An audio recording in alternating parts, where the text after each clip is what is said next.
ഇന്ന് 2020 ജൂൺ മാസം 7-ാം തീയതി വിശുദ്ധ ഞായർ ആരാധനയിലേക്ക് ഏവർക്കും സ്വാഗതം. ദൈവപിതാവേ, അങ്ങയെ ഞാൻ ആരാധിക്കുന്നു, സ്തുതിക്കുന്നു.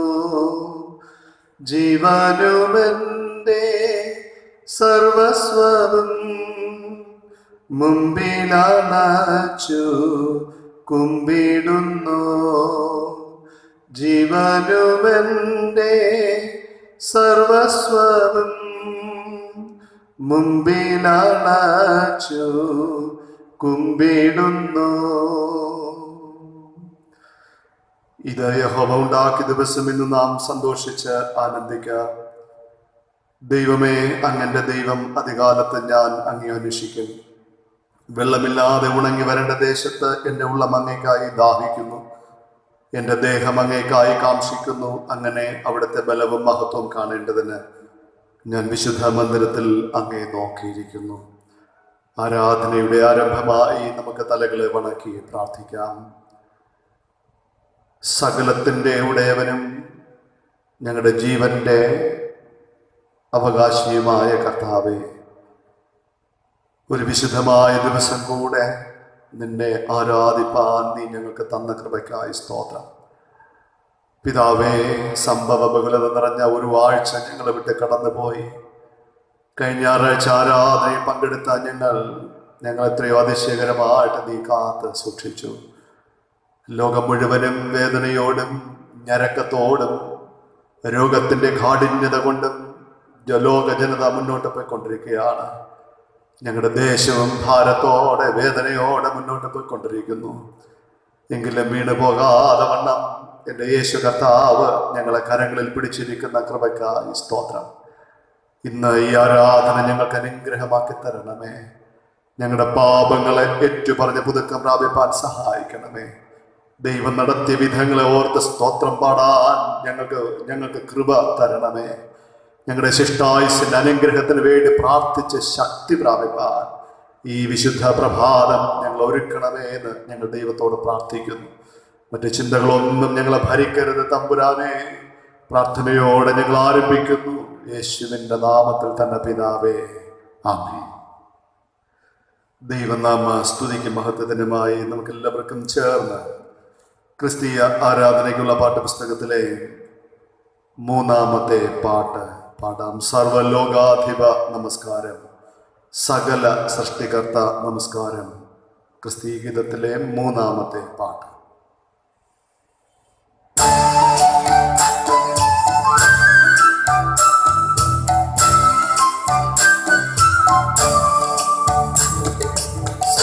സർവലോകാധിപ നമസ്കാരം, സകല സൃഷ്ടികർത്ത നമസ്കാരം.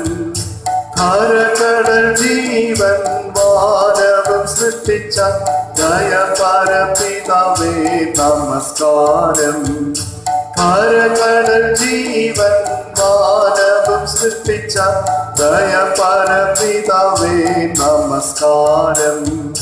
തിരുവവതാരം നമസ്കാരം, ജഗതിരക്ഷിതാവേ നമസ്കാരം.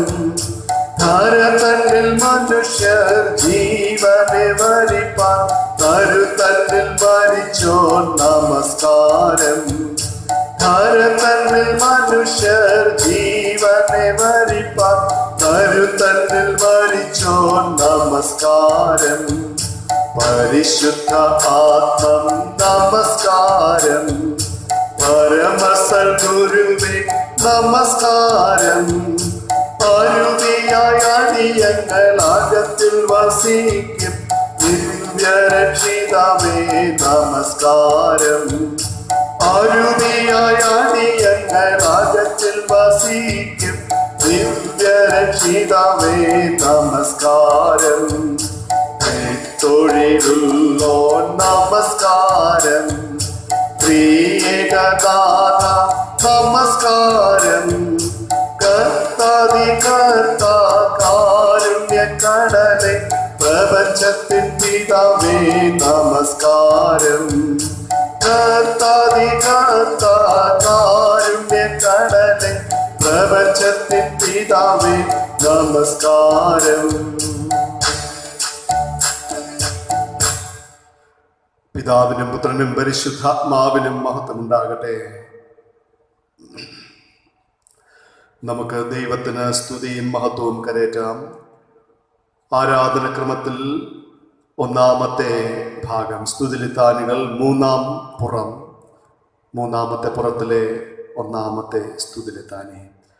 ദൈവമേ, സിയോനിൽ സ്തുതി അങ്ങേക്ക് യോഗ്യം, അങ്ങേക്ക് തന്നെ നേർച്ച കഴിക്കുന്നു. യഹോവയുടെ വാതിലുകളിൽ സ്തോത്രത്തോടും അവിടുത്തെ പ്രാകാരങ്ങളിൽ സ്തുതിയോടും കൂടെ വരുവിൻ. യഹോവയ്ക്ക് സ്തോത്രം ചെയ്ത് അവിടുത്തെ നാമത്തെ വാഴ്ത്തുവിൻ. വരുവിൻ, നാം വണങ്ങി നമസ്കരിക്കാൻ നമ്മെ നിർമ്മിച്ച യഹോവയുടെ മുമ്പിൽ മുട്ടുകുത്തുക. യഹോവയുടെ പർവ്വതത്തിൽ ആർ കയറും? അവിടുത്തെ വിശുദ്ധ സ്ഥലത്ത് ആർ നിൽക്കും? ഞങ്ങളുടെ ദൈവമായ കർത്താവിന്റെ പക്കൽ കരുണയും മോചനവുമുണ്ട്. ഞങ്ങളോട് ദൈവത്തോട് മത്സരിച്ചു. അവിടുന്ന് തന്റെ ദാസന്മാരായ പ്രവാചകന്മാർ മുഖാന്തരം ഞങ്ങളുടെ മുമ്പിൽ വച്ചിരിക്കുന്ന ന്യായപ്രമാണ പ്രകാരം നടക്കാൻ ഞങ്ങൾ ഞങ്ങളുടെ ദൈവമായ യഹോവയുടെ വചനം കേട്ടനുസരിച്ചില്ല.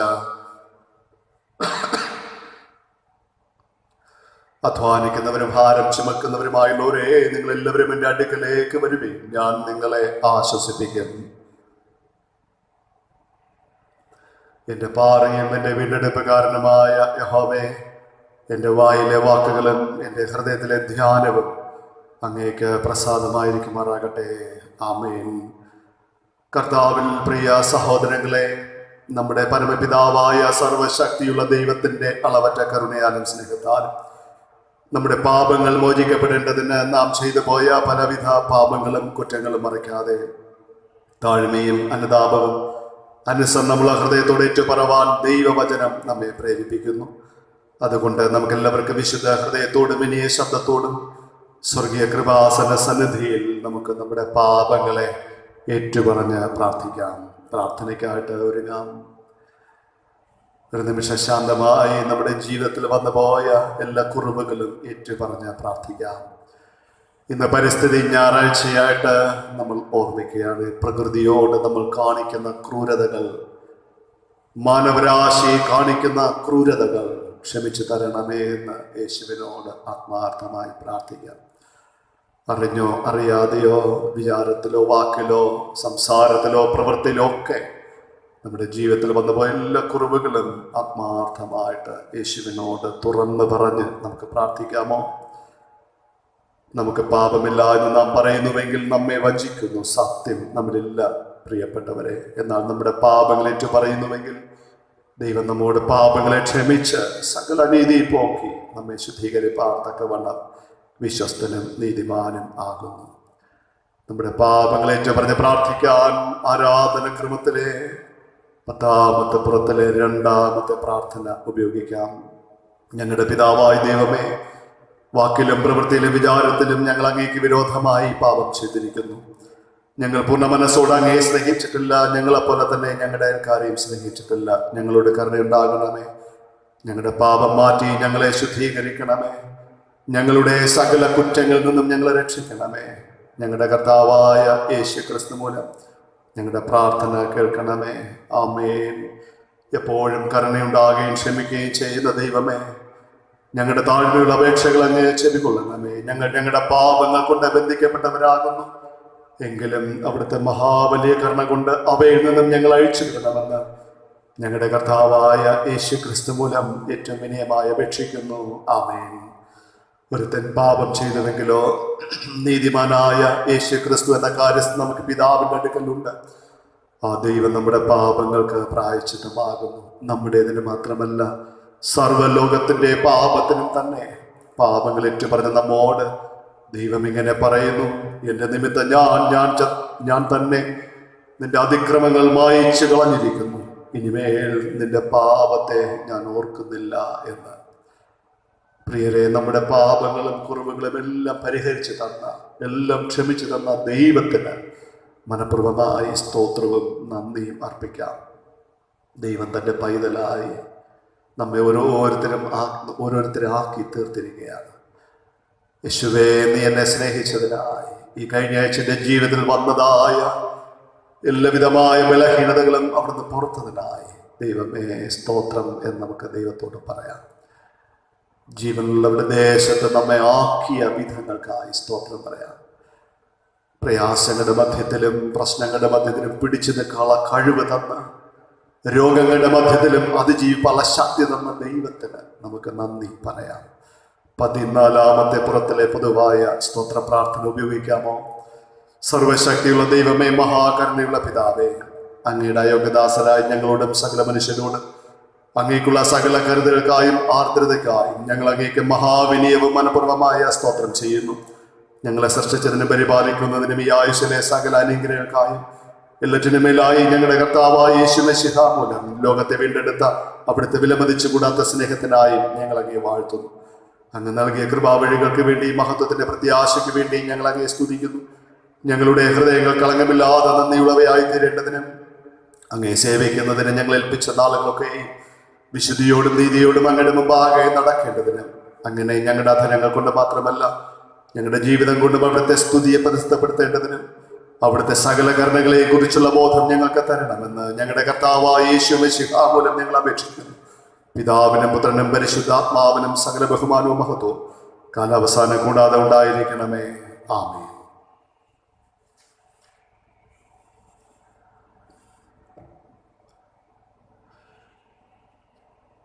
ഇന്നത്തേക്കുള്ള പാഠഭാഗം ശ്രദ്ധിപ്പിൻ. പഴയ നിയമ പാഠഭാഗം സദൃശ്യ വാക്യങ്ങളുടെ പുസ്തകം 30-ാമത്തെ അധ്യായം 24 മുതൽ ഉള്ള വാക്യങ്ങൾ. സദൃശ്യവാക്യങ്ങളുടെ പുസ്തകം 30-ാം അധ്യായം അതിൻ്റെ 24 മുതലുള്ള വാക്യങ്ങളെ കേൾപ്പിക്കും. ഭൂമിയിൽ എത്രയും ചെറിയവെങ്കിലും അത്യന്തം ജ്ഞാനമായിട്ട് 4 ഉണ്ട്. ഉറുമ്പ് ബലഹീന ജാതി എങ്കിലും അത് വേനൽക്കാലത്ത് ആഹാരം സമ്പാദിച്ചു വയ്ക്കുന്നു. കുഴിമുയൽ ശക്തിയില്ലാത്ത ജാതി എങ്കിലും അത് പാറയിൽ പാർപ്പിടം ഉണ്ടാക്കുന്നു. വെട്ടുക്കിളിക്ക് രാജാവില്ല എങ്കിലും അതൊക്കെയും അണിയണിയായി പുറപ്പെടുന്നു. പല്ലിയെ കൈകൊണ്ട് പിടിക്കാമെങ്കിലും അത് രാജാക്കന്മാരുടെ അരമനകളിൽ പാർക്കുന്നു. ചന്തമായി നടകൊള്ളുന്നത് 3 ഉണ്ട്, ചന്തമായി നടക്കുന്നത് 4 ഉണ്ട്. മൃഗങ്ങളിൽ വെച്ച് ശക്തിയേറിയതും ഒന്നിനും വഴിമാറാത്തതുമായ സിംഹവും നായാട്ടുനായും കോലാട്ടുകൊറ്റനും സൈന്യസമേതനായ രാജാവും തന്നെ. നീ നിഗളിച്ച് ഭോഷത്വം പ്രവർത്തിക്കുകയോ ദോഷം നിരൂപിക്കുകയോ ചെയ്തു പോയെങ്കിൽ കൈകൊണ്ട് വായി പൊത്തിക്കൊള്ളുക. പാൽ കുടഞ്ഞാൽ വെണ്ണയുണ്ടാകും, മൂക്ക് ഞെക്കിയാൽ ചോര വരും, കോപം ഇളക്കിയാൽ വഴക്കുണ്ടാകും. ദൈവമേ, അങ്ങേക്ക് മഹത്വമുണ്ടാകട്ടെ. ആമേൻ. ഈ വായിച്ചു കേട്ട പാഠഭാഗം ഇന്നത്തെ ധ്യാന ചിന്തകൾക്ക് ദൈവം അനുഗ്രഹിച്ചു തരട്ടെ. ആമേൻ. മധ്യസ്ഥ പ്രാർത്ഥനയ്ക്കായിട്ട് അല്പസമയം നമുക്ക് തലകളെ വണക്കാം. നമുക്ക് ദൈവത്തോട് പ്രാർത്ഥിക്കാം. നമ്മെല്ലാവരെയും കർത്താവിൻ്റെ കരങ്ങളിലേക്ക് ഏറ്റവും വിനയമായിട്ട് സമർപ്പിച്ച് നമുക്ക് പ്രാർത്ഥിക്കാം.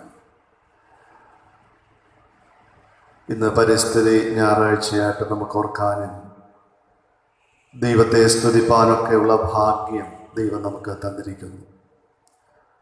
ദൈവമേ, അവിടുത്തെ അനന്തമായ സ്നേഹത്താൽ എന്നെ കരുതിക്കൊള്ളണമേ. ഈ പ്രകൃതിയോട് ഞാൻ കാട്ടുന്ന ക്രൂരതകൾ, ഈ പ്രകൃതിയുടെ മേൽ സ്വാർത്ഥതയോടെ ജീവിക്കുന്ന നിമിഷങ്ങൾ, അതെല്ലാം എന്നിൽ നിന്നും മാറ്റിത്തരണമേ. ഈ പ്രകൃതിയോട്, പ്രപഞ്ചത്തോട് നീ മനസ്സലിയണമേ എന്ന് യേശുവിനോട് നമുക്ക് പ്രാർത്ഥിക്കാമോ? ഇത് നമുക്ക് ഒരുമിച്ച് ആരാധനയിൽ പങ്കെടുക്കാനുള്ള വലിയൊരു ഭാഗ്യം ദൈവം ദാനം ചെയ്തു. ഇത് യഹോവ ഉണ്ടാക്കിയ ദിവസം ഇന്നു നാം സന്തോഷിച്ച് ആനന്ദിക്കാം. കർത്താവേ, നിന്റെ സന്നിധാനത്തിലേക്ക് എൻ്റെ ഭാരങ്ങളുമായി ഞാനിതാ വന്നിരിക്കുന്നു. എൻ്റെ കണ്ണുനീരിൻ്റെ അവസ്ഥയുമായിട്ട് ഞാനിതാ സ്വർഗത്തേക്ക് കണ്ണുകൾ ഉയർത്തുന്നു. എൻ്റെ ഹൃദയം പൊട്ടിപ്പോകുന്നത് പോലുള്ള ചില ജീവിതത്തിൻ്റെ യാഥാർത്ഥ്യങ്ങൾ, രോഗത്തിൻ്റെ ബന്ധനങ്ങൾ, ആ അവസ്ഥയുമായി ഞാനിതാ നിന്നിലേക്ക് കണ്ണുകൾ ഉയർത്തുന്നു എന്ന് നമുക്ക് പ്രാർത്ഥിക്കാം. സമാധാനത്തിന് വേണ്ടി പ്രാർത്ഥിക്കുന്നവരെ, നമ്മെ കാണുന്ന ഒരു കർത്താവ് കൂടെ ഉണ്ട്. നമുക്ക് സമാധാനം തരാൻ, നമ്മുടെ കുടുംബങ്ങളിൽ സ്വസ്ഥതയോടെ ജീവിക്കാൻ നമ്മെ സഹായിക്കുന്ന കർത്താവിലേക്ക് കണ്ണുകൾ ഉയർത്താമോ? ഈ ലോകം നമുക്ക് സമാധാനം തരില്ലല്ലോ. നമ്മുടെ കൂടെ കാണുമെന്ന് നമ്മൾ ഒരുപാട് ചിന്തിക്കുന്നവർ നമുക്ക് സമാധാനം തരികയില്ല. പക്ഷേ യേശു പറയുന്നു, ഈ ലോകത്തിൻ്റെ അവസ്ഥകൾ ഇതാണ്. പക്ഷേ ലോകാവസാനത്തോളം നിന്നോട് കൂടെ ഇരുന്ന് നിന്നെ ആശ്വസിപ്പിക്കാൻ, നിനക്ക് സമാധാനം തരാൻ ഞാൻ നിന്നോട് കൂടെ ഉണ്ടെന്ന് യേശു ശാന്തമായി നമ്മോട് പറയുന്നു. നമുക്ക് വിശ്വസിക്കാമോ? യേശു എത്ര നല്ലവനാണ്. യേശു എനിക്ക് എത്ര മതിയായവനാണ്. എൻ്റെ കണ്ണുനീരിന് ഒപ്പാൻ, എൻ്റെ ഹൃദയത്തിൻ്റെ വേദന അറിഞ്ഞ്, എൻ്റെ നിലവിളി കേട്ട് നിന്ന് എനിക്ക് ആശ്വാസം തരാം. 2 കുരുടന്മാർ നിലവിളിച്ചു, തമ്പുരാനേ, ദാവീദ് പുത്രാ, ഞങ്ങളോട് മനസ്സലിയണമേ. ആ നിലവിളി കേട്ട് യേശു വീണ്ടും മുന്നോട്ട് പോയില്ല. യേശു അവിടെ നിന്നും.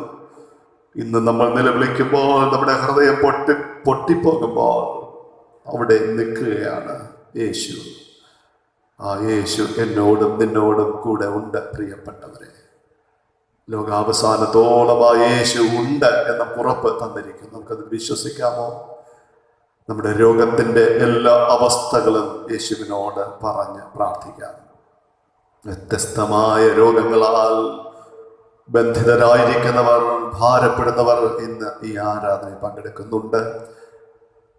യേശു പറയുന്നു, ഞാൻ മഹാവൈദ്യനാണ്, എനിക്ക് കഴിയാത്തതൊന്നും തന്നെയില്ല. അവിടുത്തെ കരം നീട്ടി നമ്മെ തൊടുകയാണ്.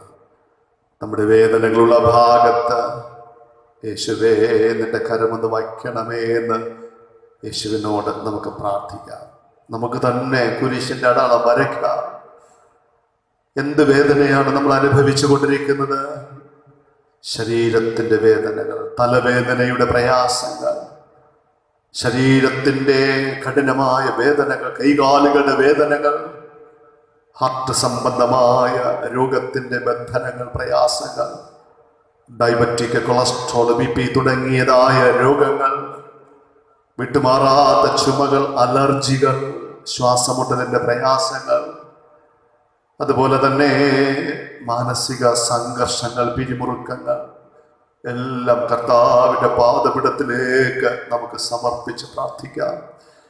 നമുക്ക് എവിടെയാണ് അസ്വസ്ഥത ഉള്ളത് അവിടെ നമുക്ക് തന്നെ കരം വെച്ച് കുരിശിൻ്റെ അടയാളം വരച്ച് പ്രാർത്ഥിക്കാമോ?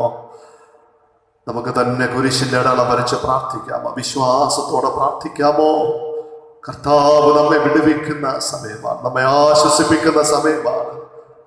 യേശു പറയുന്നു, അധ്വാനിക്കുന്നവരെ, ഭാരം ചുമക്കുന്നവരെ, നിങ്ങളെല്ലാവരും എൻ്റെ അരികിലേക്ക് വരുവിൻ, ഞാൻ നിങ്ങൾക്ക് ആശ്വാസം തരാം. നമ്മുടെ രോഗങ്ങളുമായിട്ട് യേശുവിനോട് പറയാം, അപ്പാ, എൻ്റെ ക്ഷീണത്തെ നീ ഒന്ന് മാറ്റിത്തരണമേ, നുറുക്കപ്പെട്ട അവസ്ഥകൾ മാറ്റിത്തരണമേ, വേദനകൾ മാറ്റിത്തരണമേ എന്നൊക്കെ യേശുവിനോട് നമുക്ക് പറഞ്ഞ് പ്രാർത്ഥിക്കാം. പഠിക്കുന്ന നമ്മുടെ എല്ലാ മക്കളെയും ദൈവകരങ്ങളിലേക്ക് സമർപ്പിക്കാം. പ്രത്യേകിച്ചും ഈ നാളുകളിലെ വിദ്യാഭ്യാസ സമ്പ്രദായങ്ങളിൽ നമ്മുടെ കുഞ്ഞുങ്ങൾ അത് പൂർണ്ണമായി ഉൾക്കൊള്ളാനും, അതിനേക്കാൾ ഉപരി വിദ്യാലയങ്ങൾ എത്ര വേഗം തുറന്നു കിട്ടാനുള്ള ഒരു ഭാഗ്യം കിട്ടാനും യേശുവിനോട് ആത്മാർത്ഥമായി പ്രാർത്ഥിക്കാം. നമ്മുടെ കുഞ്ഞുങ്ങൾ ആരും നിരാശപ്പെട്ടു പോകേണ്ട കാര്യമില്ല. യേശുവേ, നമ്മുടെ കുഞ്ഞുങ്ങൾക്ക് വേണ്ടി നമുക്ക് പ്രാർത്ഥിക്കാമോ?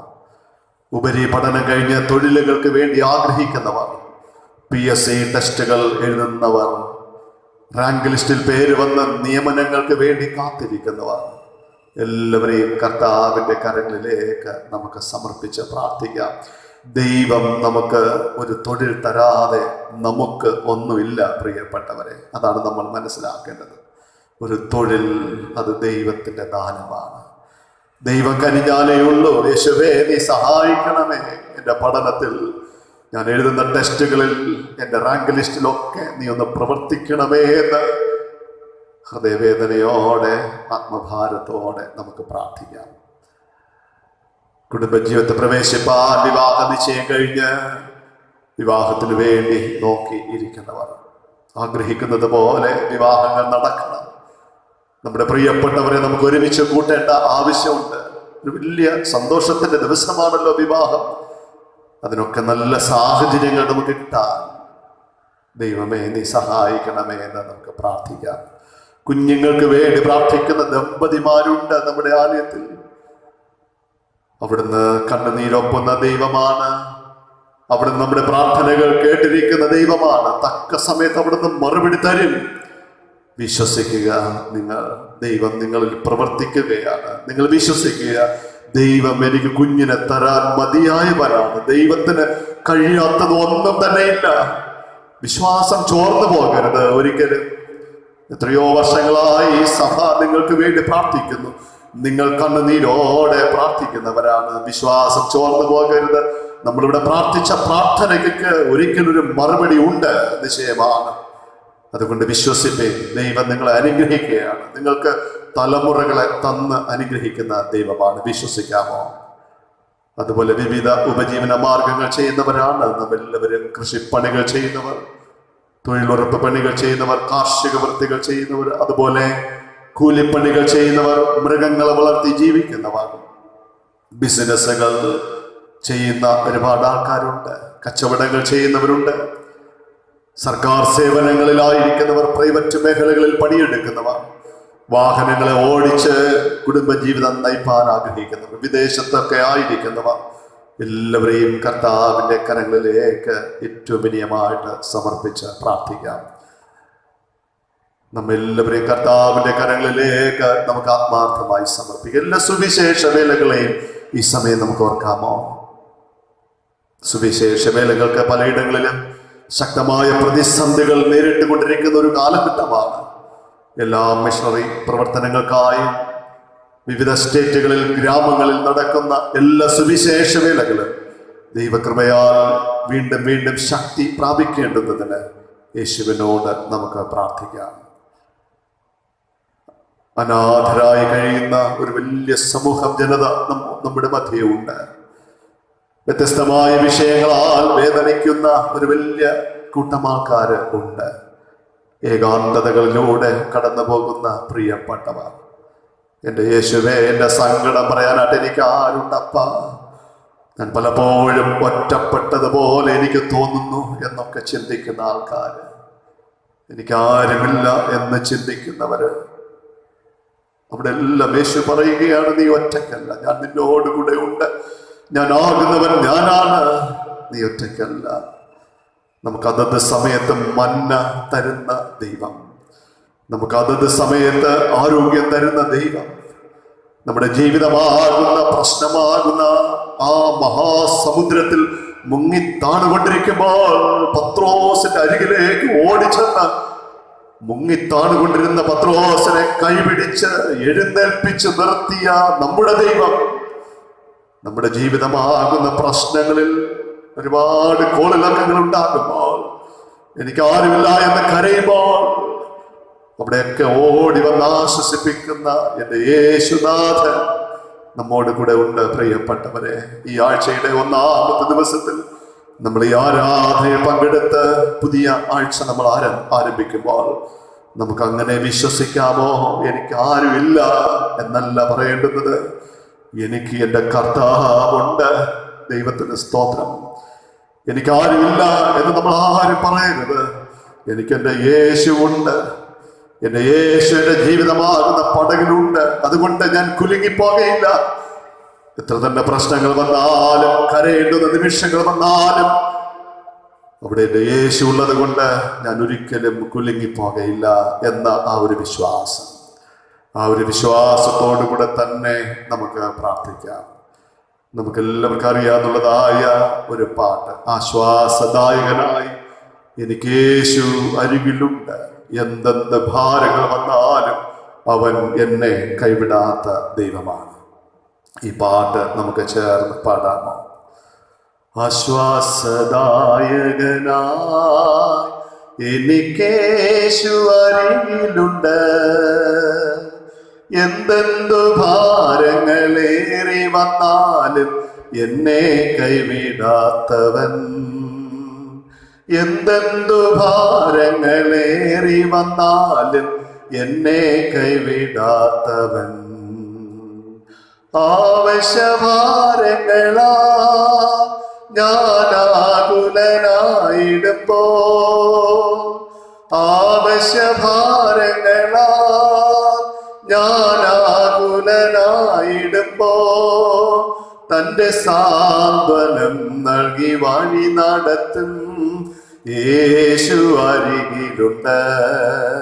തന്റെ സാന്ത്വനം നൽകി വഴി നടത്തും യേശു അരികിലുണ്ട്. രോഗം പ്രയാസങ്ങളാ ഞാൻ ക്ഷീണിതനായിടുമ്പോ, രോഗപ്രയാസങ്ങളാ ഞാൻ ക്ഷീണിതനായിടുമ്പോ എന്നെ താങ്ങി കരങ്ങളിൽ കാത്തിടും യേശു അരികിലുണ്ട്. എന്നെ താങ്ങി കരങ്ങളിൽ കാത്തിടും യേശു അരികിലുണ്ട്. ആശ്വാസദായകനായി എനിക്കേശു അരികിലുണ്ട്. എന്തെന്തു ഭാരങ്ങളേറി വന്നാലും എന്നെ കൈവിടാത്തവൻ. എന്തെന്തു ഭാരങ്ങളേറി വന്നാലും എന്നെ കൈവിടാത്തവൻ. സ്നേഹവാനായ ഞങ്ങളുടെ ദൈവമേ, ഈ വിശുദ്ധമായ ദിവസത്തിൽ കർത്താവേ, ഞങ്ങളായിരിക്കുന്ന ഭവനങ്ങളിൽ ഇരുന്നു കൊണ്ട് സ്വർഗത്തേക്ക് കണ്ണുകൾ ഉയർത്താനും ഒരു മനസ്സോടുകൂടെ ഞങ്ങൾക്ക് പ്രാർത്ഥിപ്പാനും ഈ നല്ല സമയം തന്നതിനായിട്ട് ദൈവമേ സ്തോത്രം. ഞങ്ങൾ വ്യത്യസ്തമായ വിഷയങ്ങളിലൂടെ ഭാരപ്പെട്ട് ഞരക്കത്തോടെ അസ്വസ്ഥരായിട്ട് ഈ ഭൂമിയിൽ ജീവിക്കുന്നവരാണ് കർത്താവേ. എങ്കിലും ഞങ്ങൾ വിശ്വസിക്കുന്നു, ഞങ്ങളുടെ ജീവിതമാകുന്ന പടകിൽ എന്റെ യേശു ഉണ്ട്, നിശ്ചയമാണ്. അവിടുന്ന് ഞങ്ങൾ ഒരിക്കലും അനാഥരായി വിടുന്ന ദൈവമല്ല, ഞങ്ങൾ ഒറ്റയ്ക്ക് വിടുന്ന ദൈവമല്ല, വഴിവക്കിൽ വെച്ച് വിട്ടേച്ചു പോകുന്ന ദൈവമല്ല. ഞങ്ങളോടുകൂടെ ഞങ്ങളുടെ ദൈവമുണ്ടെന്ന് വിശ്വസിപ്പാനും ആ ദൈവത്തിൽ ഞങ്ങളുടെ സങ്കടങ്ങളെ ഇറക്കി വെച്ച് പ്രാർത്ഥിപ്പാനും ഈ നല്ല പ്രഭാതം നീ ഞങ്ങൾക്ക് തന്നതിനായിട്ട് കൂടാനുകൂടി സ്തോത്രം. തമ്പുരാനായ ദൈവമേ, ഞങ്ങളുടെ ലോകം മുഴുവനും അനുഭവിച്ചു കൊണ്ടിരിക്കുന്ന മഹാരോഗത്തെ വീണ്ടും നിന്റെ കരങ്ങളിലേക്ക് ഞങ്ങൾ സമർപ്പിക്കുന്നു. ചിന്തയ്ക്ക് അതീതമായിട്ടുള്ള വ്യാധി വർധനവിലൂടെ, ചിന്തയ്ക്ക് അതീതമായിട്ടുള്ള പ്രയാസങ്ങളിലൂടെ ഞങ്ങളുടെ ദേശം മുഴുവനും കടന്നുപോയിക്കൊണ്ടിരിക്കുകയാണ് കർത്താവേ. ദൈവമേ, അങ്ങ് മനസ്സലിഞ്ഞുകൊണ്ടിരിക്കണമേ നാഥ. ആർക്കും ഒരു ദോഷവും വരരുതേ. ഇപ്പോൾ രോഗങ്ങളാൽ കഷ്ടപ്പെടുന്ന ഒരു വലിയ സമൂഹമുണ്ട്. അവരാരും ദൈവമേ വേദനപ്പെട്ടു പോകരുത്, ആർക്കും ദോഷം വരരുത്. അവർക്ക് കിട്ടിക്കൊണ്ടിരിക്കുന്ന ചികിത്സകൾ ശരീരത്തിന് ഫലവത്താക്കി തീർക്കണമേ കർത്താവേ. എല്ലാവരും സൗഖ്യം പ്രാപിക്കണമേ നാഥ. യേശുവേ, അങ്ങ് പ്രവർത്തിച്ചു കൊണ്ടിരിക്കണമേ കർത്താവേ, അങ്ങ് പ്രവർത്തിച്ചു കൊണ്ടിരിക്കണമേ. അങ്ങ് ഒരു വാക്ക്, നിന്റെ ഒരു വാക്ക് മതി യേശുവേ ഈ വലിയ പ്രയാസത്തിൽ നിന്ന് വിടുതൽ കിട്ടാൻ. അങ്ങ് ഭൂമിയെ സന്ദർശിക്കണമേ എന്ന് ഞങ്ങൾ ദൈവത്തോട് പ്രാർത്ഥിക്കുന്നു. ഞങ്ങളുടെ പാപങ്ങളൊന്നും കണക്കിടരുതേ. അങ്ങ് പ്രപഞ്ചത്തോട് മനസ്സറിയണമേ. അവിടുത്തെ കൃപയുടെ കാലഘട്ടം വീണ്ടും ഞങ്ങൾക്ക് തരണമേ എന്ന് ഞങ്ങൾ യാചിക്കുന്നു നാഥ. അങ്ങ് ഞങ്ങളോട് മനസ്സറിയണമേ, പ്രപഞ്ചത്തോട് മനസ്സറിയണമേ കർത്താവേ. നീ വലിയൊരു അത്ഭുതം നടത്തണമേ എന്ന് ഞങ്ങൾ ദൈവത്തോട് വിനയമായിട്ട് പ്രാർത്ഥിക്കുന്നു കർത്താവേ. യേശു കർത്താവേ, ഞങ്ങൾക്ക് ഒരുമിച്ച് പാടാനും പ്രാർത്ഥിപ്പാനും ആരാധിക്കാനൊക്കെ ഉള്ള ഭാഗ്യം എന്റെ കർത്താവ് യേശുവേ നീ തന്നതിനായിട്ട് നന്ദിയോടെ സ്തോത്രം. ഇന്ന് നിന്റെ സന്നിധാനത്തിൽ വിവിധ വിഷയങ്ങളുമായിട്ട് പ്രാർത്ഥനയ്ക്കായിട്ടിരുന്ന ഈ നിന്റെ മക്കൾക്ക് വേണ്ടി അടിയിൽ ഒന്നും കൂടെ മധ്യസ്ഥയിൽ പ്രാർത്ഥിക്കുന്നു. ദൈവമേ, രോഗികളെ അങ്ങ് സൗഖ്യമാക്കണമേ. നിന്റെ കരം നീട്ടി അവരുടെ രോഗങ്ങളുള്ള ഭാഗത്ത് അവിടുന്ന് വച്ചിരിക്കുന്ന കൃപയ്ക്കായി സ്തോത്രം. ക്രൂശിന്റെ അടയാളം വരച്ച് അവരെ മുദ്രയിട്ടിരിക്കുന്ന കൃപയ്ക്കായി സ്തോത്രം കർത്താവേ. യാതൊരു അന്ധകാര ശക്തികളും നിന്റെ മക്കളുടെ ഭവനങ്ങളിൽ അടുക്കരുത് കർത്താവേ. എല്ലാ മക്കളെയും ദൈവമേ നിന്റെ രക്തവളപ്പം കൊണ്ട് മുദ്രയിട്ടിരിക്കുന്ന വലിയ കൃപയ്ക്കായി സ്തോത്രം കർത്താവേ. അവിടുന്ന് ഞങ്ങൾ അനുഗ്രഹിച്ചിരിക്കുന്ന കൃപയ്ക്കായി സ്തോത്രം. ഈ പുതിയ ആഴ്ച ഞങ്ങളുടെ എല്ലാ പ്രവർത്തനങ്ങളും ഒന്നുകൂടെ അപ്പന്റെ കരങ്ങളിലേക്ക് ഇറക്കി വെച്ച് പ്രാർത്ഥിക്കുന്നു. നാഥ യേശുവേ, ഞങ്ങൾ ചിന്തിക്കുന്നതിലും നനയ്ക്കുന്നതിലും അത്യന്തപരമായി ഞങ്ങളെ വഴി നടത്തുന്ന ഒരു ദൈവമുണ്ട്. ഞങ്ങളത് വിശ്വസിക്കുന്നു കർത്താവേ. യേശുവേ, അവിടുന്ന് ഞങ്ങളോടുകൂടെ ഇരിക്കുന്ന ദൈവമാണല്ലോ. ഞങ്ങളെ കൈവിടാതെ ഞങ്ങളെ കാത്തു രക്ഷിക്കുന്ന കർത്താവാണല്ലോ തമ്പുരാനെ. യേശുവേ, ഞങ്ങളുടെ ജീവിതയാത്രയിൽ മുഴുവനും എന്റെ യേശു കൂടെ ഉണ്ടെന്ന് വിശ്വസിപ്പാൻ ഈ പ്രാർത്ഥനയിലൂടെ ഞങ്ങൾ പാടിയ പാട്ടിലൂടെ അവിടുന്ന് ഞങ്ങളെ ധൈര്യപ്പെടുത്തിയിരിക്കുന്ന വലിയ കൃപയ്ക്കായി സ്തോത്രം. യേശുവിന്റെ അതിപരിശുദ്ധമായ നാമത്തിൽ തന്നെ പിതാവേ, ആമേൻ. സ്വർഗസ്ഥനായ ഞങ്ങളുടെ പിതാവേ, തിരുനാമം വിശുദ്ധീകരിക്കപ്പെടണമേ. തിരുരാജ്യം വരണമേ. തിരുയിഷ്ടം സ്വർഗത്തിലെ പോലെ ഭൂമിയിലുമാകണമേ. ഞങ്ങൾക്ക് ആവശ്യമുള്ള ആഹാരം തരണമേ. കടക്കാരോട് ക്ഷമിച്ചിരിക്കുന്നത് പോലെ കടങ്ങളെ ഞങ്ങളോടും ക്ഷമിക്കണമേ. പരീക്ഷയുടെ ദോഷത്തിൽ നിന്ന് വിടുവിക്കണമേ. രാജ്യവും ശക്തിയും മഹത്വവും എന്നേക്കും അങ്ങേക്കുള്ളതല്ലോ. ആമേൻ. ഇന്നത്തെ വചനധ്യാനവുമായി ബന്ധപ്പെട്ട് താമസിക്കുന്ന ഈ ഭൂമിയുടെ പ്രാധാന്യത വളരെ അർത്ഥവത്തായി നമ്മൾ ചിന്തിക്കേണ്ടിയിരിക്കുന്നു. നാം എല്ലാ വർഷവും പാടി ഓർമ്മിക്കുന്നതായ മനോഹരമായ ഒരു പാട്ടുണ്ട്. നിൻ ഭൂമി നന്മകളാൽ സമൃദ്ധം. ദിവംഗതനായ ആദരണീയനായ റവൻ ഡോക്ടർ ജി ശോഭനം അച്ഛൻ എഴുതിയ ഈ മനോഹരമായ വരികൾ നമുക്ക് ഒന്നുകൂടെ ആവർത്തിച്ച് ചിന്തിക്കാനുള്ള ഒരു അവസരം. ഈ സമയം ആ പാട്ട് നമുക്കൊന്ന് കേൾക്കാം. അതിനെ തുടർന്ന് ദൈവവചനം ധ്യാനിക്കാം.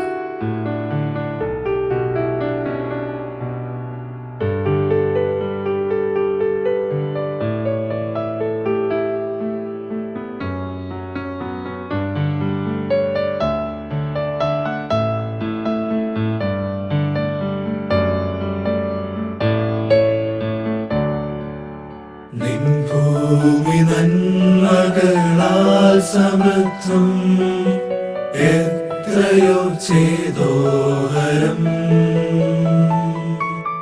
നിൻകരവിരുതാം ഈ പ്രപഞ്ചം നാഥ എന്നുടെ ദേവാലയം.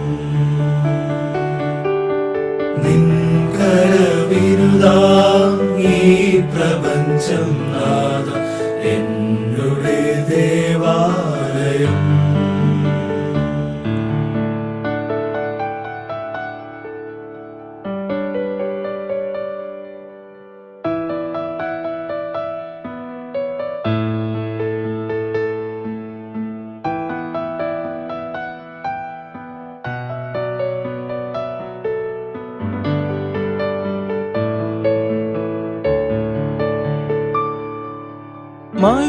മരുഭൂമിയാക്കി നിന്നുടെ ഭൂമിയെ ഞങ്ങൾ തൻ തിന്മഭാവം. മരുഭൂമിയാക്കി നിന്നുടെ ഭൂമിയെ ഞങ്ങൾ തൻ തിന്മഭാവം. നീർത്തുള്ളി പോലും മലിനമാക്കി ദാഹത്താലേഴകൾ പിടഞ്ഞിടുമ്പോൾ. നീർത്തുള്ളി പോലും മലിനമാക്കി ദാഹത്താലേഴകൾ പിടഞ്ഞിടുമ്പോൾ. അജ്ഞരാം ഞങ്ങൾ കരുതിയില്ല എന്നുടെ ദാനമെന്ന്. ഞങ്ങൾ തൻ ഭവനമെന്ന്. അജ്ഞരാം ഞങ്ങൾ കരുതിയില്ല എന്നുടെ ദാനമെന്ന്. ഞങ്ങൾ തൻ ഭവനമെന്ന്. നിൻ ഭൂമി നന്മകളാൽ സമൃദ്ധം, എത്ര എത്രയോ ചേതോഹരം നിൻകരവിരുതാം ഈ പ്രപഞ്ചം നാഥ എന്നുടെ ദേവാലയം നിൻകരവിരുതാം ഈ പ്രപഞ്ചം നാഥ എന്നുടെ ദേവാലയം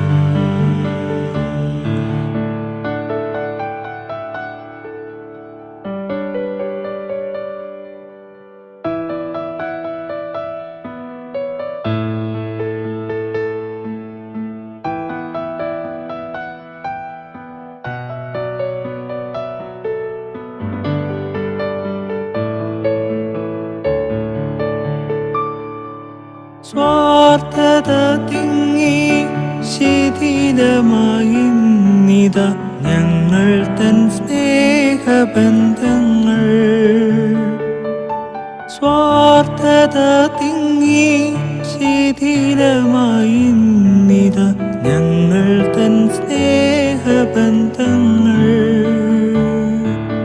എരിയുന്ന കോപത്താൽ സോദരരെ വൈരികളായി കരുതി.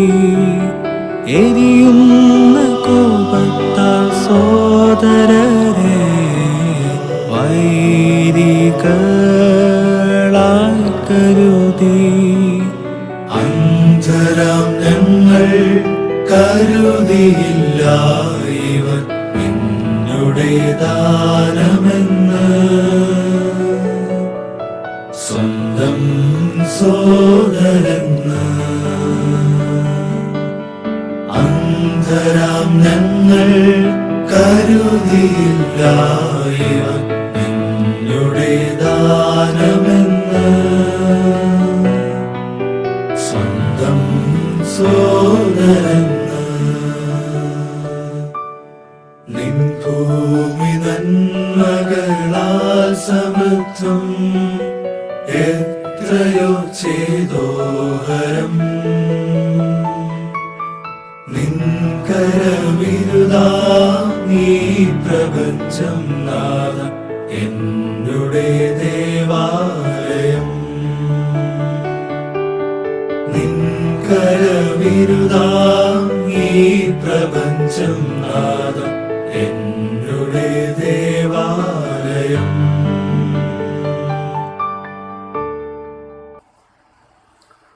നമുക്ക് പ്രാർത്ഥിക്കാം. തിരുവചനത്തിലൂടെ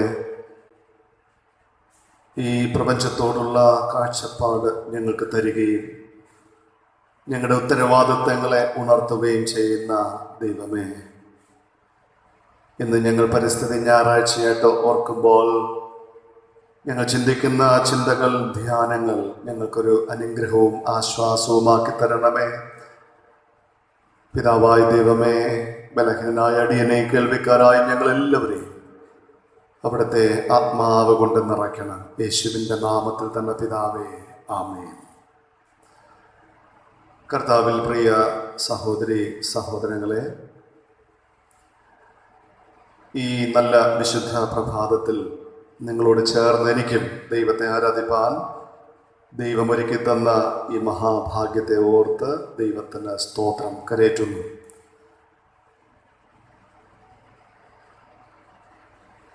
വിശേഷമായി നമ്മുടെ ചില മാസങ്ങളായിട്ട് ഇപ്രകാരം ആരാധന ക്രമീകരിപ്പാൻ ദൈവം അവസരം ഒരുക്കി തന്നുവല്ലോ. പ്രധാനമായി നമ്മുടെ മഹായിടവകയിലെ സഭാ ശുശ്രൂഷകരുടെ സ്ഥലം മാറ്റത്തിൻ്റെ ക്രമീകരണങ്ങൾ മഹായിടവക വ്യക്തമായ ഒരു തീരുമാനം എടുത്തിരിക്കുന്നു. നമ്മുടെ സ്ഥലം മാറ്റം മെയ് മാസം 1-ാം തീയതി മുതൽ ശരിക്കും ഞാൻ മറ്റൊരു പള്ളിയിൽ ശുശ്രൂഷ അർപ്പിക്കേണ്ടതായിരുന്നു. ഈ പള്ളിയിൽ മെയ് മാസം 1-ാം തീയതി മറ്റൊരു പുരോഹിതനാണ് ശുശ്രൂഷ അർപ്പിക്കേണ്ടിയിരുന്നത്. നമ്മുടെ ലോകത്ത് സംഭവിച്ചുകൊണ്ടിരിക്കുന്നതായ പ്രയാസങ്ങൾ മുഖാന്തരം വീണ്ടും 2 മാസത്തോളം അത് നീളേണ്ടി വന്നു. പ്രത്യേകാൽ വരുന്ന ജൂലൈ മാസം 1-ാം തീയതി മുതൽ മറ്റൊരു സഭയിൽ CSI കരിച്ചൽ സഭയിൽ എനിക്ക് ശുശ്രൂഷ അവിടെയാണ് മഹായിടവക നിശ്ചയിച്ചിരിക്കുന്നത്. നമ്മുടെ ഈ ആലയത്തിൽ CSI പൊറ്റയിൽ സഭയിൽ ഇപ്പോൾ ശുശ്രൂഷ നിർവഹിച്ചുകൊണ്ടിരിക്കുന്ന റവറൻഡ് ബിജോയ് അച്ഛനായിരിക്കും ജൂലൈ മാസം 1-ാം തീയതി മുതൽ നിങ്ങളുടെ പ്രദേശത്ത് നിങ്ങളുടെ ആലയത്തിൽ ശുശ്രൂഷയ്ക്കായിട്ട് കടന്ന് വരാനായിട്ട് മഹായിടവക നിയമിച്ചിരിക്കുന്നത്. എല്ലാവരും പ്രാർത്ഥിക്കുക. ഞാൻ പോകുന്ന സഭയുടെ അനുഗ്രഹത്തിനായും ഇവിടെ വരുന്ന അച്ഛനിലൂടെ ഉള്ള ശുശ്രൂഷയിലൂടെയുള്ള നിങ്ങളുടെ അനുഗ്രഹത്തിനായിട്ടും നിങ്ങൾ പ്രാർത്ഥിക്കുക. ഒരുപക്ഷെ അടുത്ത ആഴ്ചകളിൽ നമ്മുടെ ആലയങ്ങളിൽ തുറന്ന് പ്രവർത്തിക്കാനായിട്ടുള്ള സാധ്യതകൾ നിർബന്ധമായും കിട്ടുന്നുവെങ്കിൽ അതിനെക്കുറിച്ചൊക്കെ കൂടുതൽ നമുക്ക് ഒരുമിച്ച് സംസാരിക്കാനും ഒക്കെ അവസരങ്ങൾ ഉണ്ടായിരിക്കും. പ്രത്യേകം ഈ വിഷയത്തെ നിങ്ങൾ പ്രാർത്ഥനകളിൽ ഓർക്കുന്നത് നല്ലതാണ്. നമ്മുടെ ആരാധനകൾ അടുത്ത ആഴ്ച മുതൽ പള്ളി തുറന്ന് പ്രവർത്തിക്കാം എന്ന് തന്നെയാണ് നിങ്ങളെപ്പോലെ ഞാനും വിചാരിക്കുന്നതും ഒക്കെ ചെയ്യുന്നത്. എങ്കിലും ദിവസങ്ങൾ ഇനിയും നമുക്ക് മുന്നിൽ ബാക്കി ഉണ്ട്.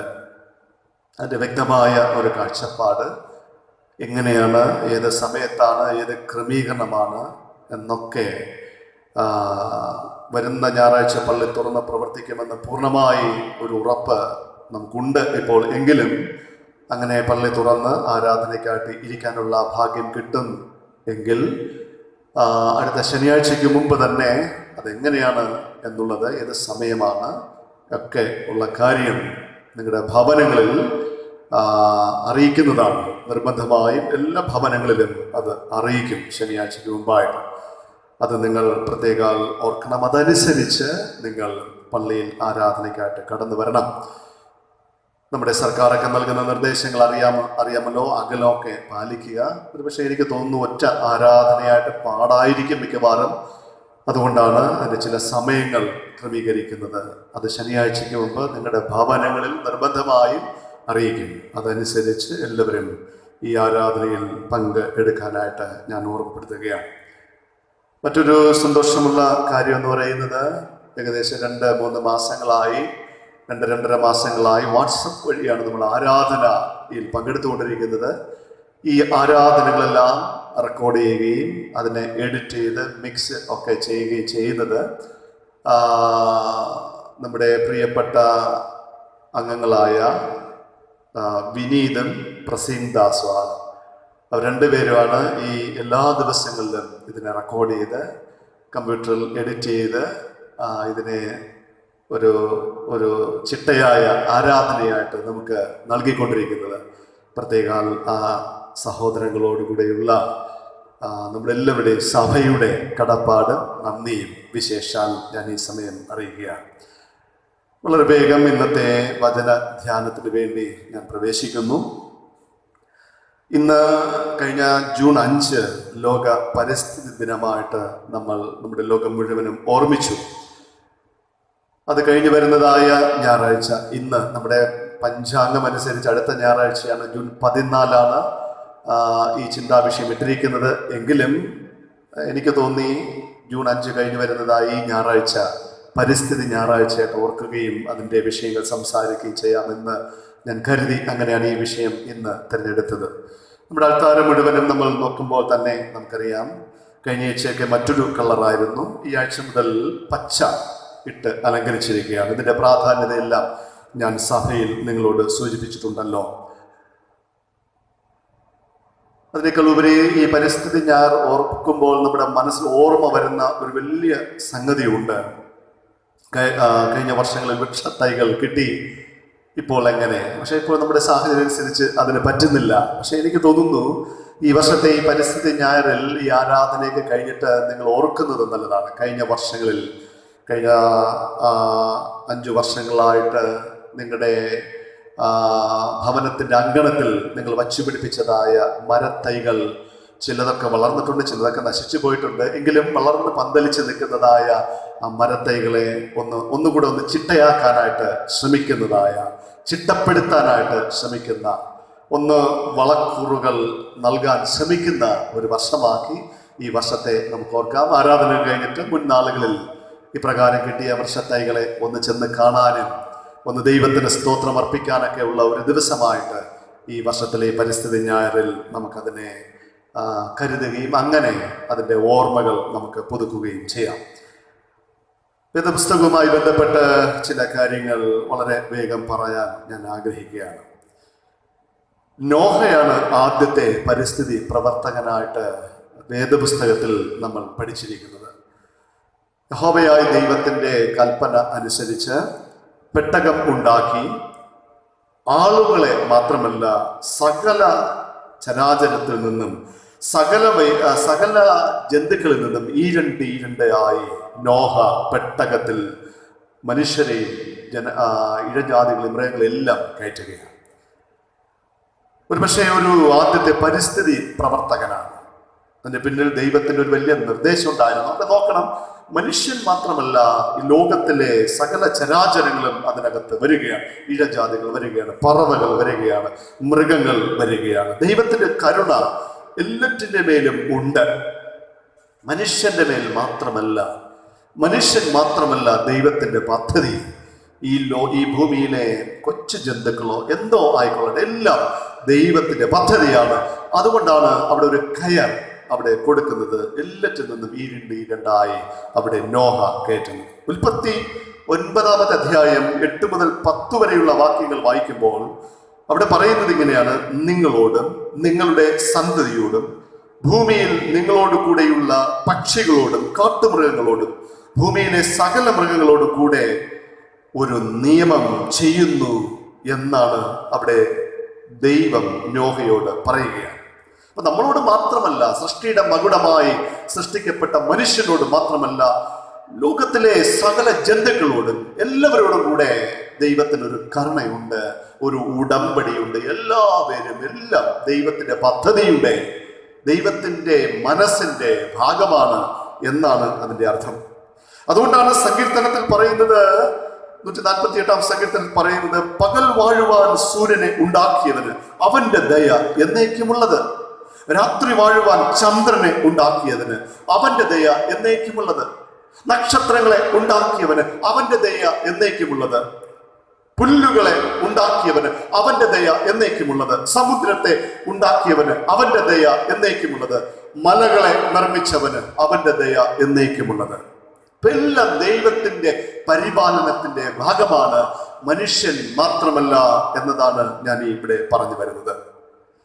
പ്രകൃതിയിലൂടെ മനുഷ്യനെ ചില പാഠങ്ങൾ കർത്താവ് പഠിപ്പിക്കുകയാണ്, ദൈവം പഠിപ്പിക്കുകയാണ്. വേദപുസ്തകത്തിൽ ഒരുപാട് പാഠങ്ങളുണ്ട്. പ്രകൃതിയിലൂടെ മനുഷ്യനെ പഠിപ്പിക്കുന്ന പാഠങ്ങൾ ചിലത് മാത്രം നിങ്ങളുടെ ഓർമ്മയിലേക്ക് ഞാൻ കൊണ്ടുവരികയാണ്. സദൃശ്യവാക്യങ്ങളുടെ പുസ്തകം 30-ാമത്തെ അധ്യായം 24 മുതൽ 28 വരെയുള്ളതായ ഭാഗം ശാന്തമായിട്ട് നമ്മൾ പഠിക്കുമ്പോൾ, ഇന്ന് നമ്മൾ അവിടെ പഴയ നിയമ പാഠഭാഗമായി വായിച്ചു. അവിടെ പറയുകയാണ്, ബലഹീനമായ ഉറുമ്പിലൂടെ പഠിപ്പിക്കുന്നത് എന്തോന്നാണ്? ഉറുമ്പ് വേനൽക്കാലത്ത് ആഹാരം സമ്പാദിച്ചു വയ്ക്കുകയാണ്. മനുഷ്യന് ഉറുമ്പിലൂടെ ഒരു പാഠം പഠിപ്പിക്കുകയാണ്. വേനൽക്കാലത്ത് നല്ല സമയത്ത് നീ ആഹാരം സമ്പാദിച്ചു വയ്ക്കണം എന്നുള്ളതായ ഒരു പാഠം അവിടെ പഠിപ്പിക്കുകയാണ്. ശക്തിയില്ലാത്ത കുഴിമുയൽ, അതൊരു ജീവിയാണ്. കുഴിമുയലിലൂടെ പറയുന്നത് എന്തോന്നാണ്? അത് പാറയിൽ പാർപ്പിടം ഉണ്ടാക്കിയാണ്. ഈ കുഴിമുയൽ എന്ന് പറയുന്നത് ബലഹീന ജീവിയാണ്. പക്ഷെ അത് പാർപ്പിടം ഉണ്ടാക്കുന്നത് എന്തോന്നാ? എവിടെയാണ്? അത് ഇളകിപ്പോകാത്ത പാറയിലാണ് പാർപ്പിടം ഉണ്ടാക്കുന്നത്. മനുഷ്യനോട് പറയുകയാണ്, ഇളകിപ്പോകാത്ത ഉറപ്പുള്ള പാറയായ ക്രിസ്തുവിൽ, ദൈവത്തിൽ നീ പാർപ്പിടം പണിത് ആ ദൈവത്തിൽ നീ ആശ്രയിക്കണം. എങ്കിൽ നീ ഇളകിപ്പോകയില്ല ഒരിക്കലും.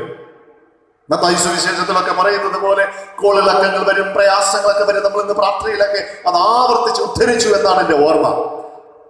ഒരുപാട് വേദനകളൊക്കെ, സങ്കീർണതകളൊക്കെ ജീവിതത്തിൽ വരും, പരീക്ഷണങ്ങളൊക്കെ ജീവിതത്തിൽ വരും. പക്ഷെ ഈ കുഴിമുയൽ ചെയ്യുന്നത് പോലെ പാറയാകുന്ന ക്രിസ്തുവിൽ നമ്മൾ പാർപ്പിടം ഉറപ്പിച്ചു വച്ചിരിക്കുന്നുവെങ്കിൽ അതവിടെ തന്നെ നിലനിൽക്കും. നമ്മുടെ ജീവിതം നിലനിൽക്കും അവിടെ, അതിന് യാതൊരു സംശയമില്ല. ഉറച്ച് അവിടെ നമുക്ക് നിലനിൽക്കാനായിട്ട് സാധിക്കും. എൻ്റെ ദൈവം എന്നോട് കൂടെ ഉണ്ട്, അതുകൊണ്ട് ഞാൻ ഒരിക്കലും ഭയപ്പെടില്ല എന്ന് ഉറച്ച് നമുക്ക് പറയാനായിട്ട് സാധിക്കും. ഇവിടെ പറയുന്നു, കുഴിമുയൽ പാറയിലാണ് പാർപ്പിടം പണിത് ജീവിക്കുന്നത്. അതുകൊണ്ട് ക്രിസ്തുവാകുന്ന പാറയിൽ തന്നെ നിങ്ങൾ ഉറച്ച് നിൽക്കണം എന്ന് ഈ സംഗതിയിലൂടെ നമ്മെ പഠിപ്പിക്കുകയാണ്. വീണ്ടും അവിടെ എന്തോന്നാണ് പറയുന്നത്? വെട്ടുക്കിളിയെ കുറിച്ചാണ്. രാജാവില്ലാത്ത വെട്ടുക്കിളി അതിന്റെ പ്രത്യേകത എന്തോന്നാണ്? അത് അണിയണിയായിട്ട് പുറപ്പെടുകയാണ്. അത് ഐക്യമായിട്ട് അതിനെ നയിക്കാനായിട്ട് ഒരു ലീഡർ ഇല്ല എങ്കിലും നൂറുകണക്കിനോ ആയിരക്കണക്കിനോ വെട്ടുക്കിളികൾ ഒരുമിച്ചാണ് സഞ്ചരിക്കുന്നത്. അതിനെ നയിക്കാനായിട്ട് ഒരു രാജാവില്ല, ഒരു ലീഡറില്ല. പക്ഷേ എങ്കിലും അത് പരസ്പരം അറിഞ്ഞ് ഐക്യതയോടുകൂടെ ഇങ്ങനെ മുന്നോട്ട് പോകുന്നു. മനുഷ്യനോട് പറയുകയാണ്, നിങ്ങൾ ഐക്യതയോടുകൂടി ജീവിക്കുക. നിങ്ങളുടെ സഭയിലായിരുന്നാലും, നിങ്ങളുടെ ബിസിനസ് കേന്ദ്രങ്ങളിലായിരുന്നാലും, നിങ്ങളുടെ ഭവനങ്ങളിലായിരുന്നാലും നിങ്ങൾ വിട്ടുവീഴ്ചയോടുകൂടെ ക്ഷമയോടുകൂടെ വാശി വൈരാഗ്യമൊക്കെ വെടിഞ്ഞ് നിങ്ങൾ ഐക്യതയോടുകൂടെ ജീവിക്കുക എന്ന് പ്രപഞ്ചത്തിലെ വെട്ടുക്കിളിയിലൂടെ നമ്മെ പഠിപ്പിക്കുകയാണ്. വീണ്ടും പറയുന്നത് എന്തോന്നാണ്? കയ്യെത്താത്ത ദൂരത്തുള്ള പല്ലിയിലൂടെ പഠിപ്പിക്കുന്നത്. അത് രാജാവിന്റെ അരമനകളിൽ പാർക്കുന്നതാണ് ഈ പല്ലി. താണവരെ ഉയർത്തുന്ന, ബലഹീന ജീവിയെ ഉയർത്തുന്നതായ ഒരു ദൈവകൃപയാണ് അതിലൂടെ നമ്മെ പഠിപ്പിക്കുന്നത്. സദൃശവാക്യം 6 എന്തോന്നാണ് നമ്മെ പഠിപ്പിക്കുന്നത്? മടിയ, നീ ഉറുമ്പിന്റെ അടുക്കൽ ചെല്ലുക, അതിന്റെ വഴികളെ നോക്കി ബുദ്ധി പഠിക്കുക. അത് വേനൽക്കാലത്ത് സമ്പാദിച്ചു വയ്ക്കുകയാണ്. അത് തണുപ്പ് കാലത്ത്, മഴയുള്ള കാലത്ത് അത് അതിൻ്റെ മാളത്തിലിരുന്ന് അത് ആഹാരം കഴിക്കുകയാണ്. ഇത് പറഞ്ഞു വരുമ്പോൾ പെട്ടെന്ന് എനിക്ക് കൊറോണയുടെ ഈ കാലഘട്ടം ഓർക്കുകയാണ്. ഒരുപക്ഷെ ബിസിനസ്സുകളില്ലാത്ത ഒരു സമയം, തൊഴിലുകൾ ഇല്ലാത്ത ഒരു സമയം, ഉറുമ്പിനെ നോക്കി പഠിക്കാൻ പറയുകയാണ്. നിന്റെ നല്ല സമയത്ത് നിനക്ക് ആരോഗ്യം നഷ്ടപ്പെടുന്ന ഒരു സമയം ഉണ്ടാകും ഇനി. പക്ഷെ നിന്റെ ഈ ആരോഗ്യമുള്ള സമയത്ത് നീ നന്നായിട്ട് അധ്വാനിക്കുക. മടി പിടിച്ച് ഇരിക്കരുത്. ചെറുതോ വലുതോ ആകട്ടെ നിങ്ങളുടെ തൊഴിൽ, ചെറുതോ വലുതോ ആകട്ടെ നിങ്ങളുടെ സമ്പത്ത്, പക്ഷെ മടി പിടിച്ചിരിക്കാതെ ഈ നല്ല സമയത്ത് നീ നന്നായിട്ട് അധ്വാനിക്കുകയും നീ നന്നായിട്ട് ശേഖരിച്ച് വയ്ക്കുകയും ചെയ്യുക. നിനക്ക് ആരോഗ്യമില്ലാത്ത ഒരു സമയം ഉണ്ടാകും. ആ സമയത്ത് നിനക്ക് ഇത് വച്ച് ഉപയോഗിക്കാനായിട്ട് സാധിക്കും എന്നുള്ളതാണ്. അങ്ങനെ ഈ ഭൂമിയിലെ സകല ഇഴജാതികളിലൂടെയും മൃഗങ്ങളിലൂടെ ഒക്കെ മനുഷ്യന് പാഠങ്ങൾ പഠിപ്പിക്കുന്നു എന്നുള്ളതാണ്. പക്ഷികളെ സംരക്ഷിക്കേണ്ടതിന്റെ ആവശ്യകത എന്നാണ് ഇവിടെ പറയുന്നത്. പക്ഷികളെ സംരക്ഷിക്കേണ്ടുന്നതിന്റെ ആവശ്യകത ആവർത്തന പുസ്തകം 22-ന്റെ 6-7 ഈ വാക്യങ്ങളിൽ പറയുകയാണ്. മരത്തിന്മേലെങ്കിലും നിലത്തിലെങ്കിലും കുഞ്ഞുങ്ങളോ മുട്ടകളോ ഉള്ള ഒരു പക്ഷിക്കൂട് നീ വഴിയിൽ വച്ച് കണ്ടാൽ, തള്ള കുഞ്ഞുങ്ങളിൽ മേലോ മുട്ടകളിൽ മേലോ ഇരിക്കുന്നുവെങ്കിൽ നീ കുഞ്ഞുങ്ങളോട് കൂടെ തള്ളയെ പിടിക്കരുത്. നിനക്ക് നന്നായിരിക്കാനും ദീർഘായുസ്സുണ്ടാകുവാനും തള്ളയെ വിട്ടുകളയണം, കുഞ്ഞുങ്ങളെ എടുത്തുകൊള്ളാം. നോക്കണം, ഒരു തള്ളപ്പക്ഷി കുഞ്ഞുങ്ങളെ അടയിരുത്തിക്കൊണ്ട് മുട്ടയുമായിട്ടൊക്കെ ഇരിക്കുകയാണെങ്കിൽ അതിനെ ചെന്ന് ശല്യം ചെയ്ത് കളയരുത്. നിനക്ക് ദീർഘായുസ്സുണ്ടാകാൻ, നിനക്ക് നന്നായിരിക്കാൻ, മനുഷ്യനോടാണ് പറയുന്നത്, നിനക്ക് നന്നായിരിക്കാൻ ഈ ജീവികളൊക്കെ നീ സംരക്ഷിക്കുക എന്നാണ്. ഇത് പറയുമ്പോൾ നമ്മെ വേദനിപ്പിച്ച 2 ദിവസത്തേക്കുമുള്ള ഒരു ദുഃഖ സംഗതിയാണ് നമ്മുടെ ഓർമ്മയിൽ വരുന്നത്. എന്തോന്നാണ്?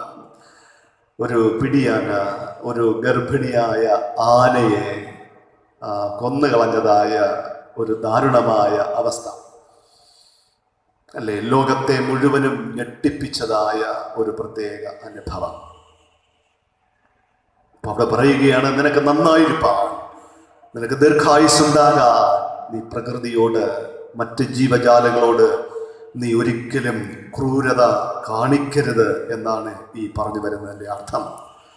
എൻ്റെ വാക്കുകൾ കേട്ടുകൊണ്ടിരിക്കുന്ന പ്രിയ സ്നേഹിതരെ, നമ്മൾ പലപ്പോഴും ഒരു ഗ്രീഡി ലൈഫ് എന്നൊക്കെ പറയും, ഒരു ആർത്തി സംസ്കാരത്തിലൂടെ നമ്മളെല്ലാവരെയും കൊന്ന് ഒടുക്കിക്കൊണ്ട് ഈ പ്രപഞ്ചത്തെ വെട്ടി നശിപ്പിച്ചുകൊണ്ട് നമ്മൾ ജീവിക്കുകയാണ്. അതുകൊണ്ടാണ് ഇന്ന് ഈ പ്രകൃതി എന്നോടും നിങ്ങളോടും തിരിച്ച് ഒരുപക്ഷെ ഒരു പ്രതികാരം കാണിച്ചുകൊണ്ടിരിക്കുകയാണ്. പ്രകൃതി എന്ന് പറയുന്നത് നിധി ശേഖരമാണ്. നിധികൾ കാത്തു സൂക്ഷിച്ചു വച്ചിരിക്കുന്നതായ ഒരു ഭവനമാണ് നാം വസിക്കുന്നതായ ഈ പ്രകൃതി. ഈ പ്രകൃതി നമുക്ക് വിഭവങ്ങൾ തന്നുകൊണ്ടിരിക്കുകയാണ്, ആഹാരം തന്നുകൊണ്ടിരിക്കുകയാണ്. ഈ പ്രകൃതി ഇല്ലായെങ്കിൽ നമുക്ക് ആഹാരം ഉണ്ടാകും. എവിടെ നിന്നാണ് നമ്മൾ ഉണ്ടാക്കിയെടുക്കുന്നത്? പ്രകൃതി എന്ന് പറയുന്നത് നിധി ശേഖരണത്തിന്റെ ഒരു ഉത്തമ മാതൃകയാണ്. അതുകൊണ്ട് ഈ വിഭവങ്ങൾ ഒരിക്കലും നമ്മൾ ധൂർത്തടിച്ച് പാഴാക്കി കളയരുത്. വേണ്ടാത്തത് നമ്മൾ വാങ്ങി കൂട്ടരുത്.